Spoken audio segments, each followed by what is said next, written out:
तासगाव तालुक्यातील सावर्डे, कुमठे, तुर्ची, लोढे या 4 गावातील द्राक्ष शेतकऱ्यांचा द्राक्षमाल घेऊन द्राक्षमालाचे पैसे न दिल्याने तब्बल 7,40,000 रुपयांची फसवणूक झाल्याची फिर्याद सावर्डे येथील अमोल शिवाजी माने यांनी तासगाव पोलिसात दिले। या प्रकरणी केरळ येथील महम्मद कुर्शीद, बिहारमधील महम्मद शब्बीर आणि सांगलीतील सचिन शंकर गायकवाड या तिघांविरुद्ध तासगाव पोलिसात गुन्हा दाखल झालाय।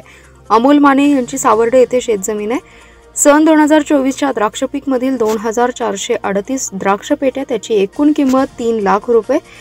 या फिर्यादीने विश्वासाने संशयित कुर्शीद, शब्बीर आणि सचिन गायकवाड या तिघांना दिली असता त्यांनी फिर्यादीला खात्यावर पुरेशी रक्कम नसताना चेक दिला होता। तो चेक न वटल्याने फिर्यादीने त्या तिघांकडे पैशांची मागणी केली असता त्या तिघा संशयितांनी फिर्यादीला आज अखेर पैसे न दिल्याने फिर्यादीची फसवणूक झाली असल्याचे सांगण्यात आले। तसेच माने यांच्या ओळखीचे शेतकरी रवींद्र गोविंद संकपाळ यांचे 1,62,000 रुपये, रमेश प्रकाश बुर्ले यांचे 2,11,000 रुपये, विलास बाजीराव पाटील यांचे 67,000 असे एकूण 7,40,932 रुपयांची फसवणूक झाली आहे।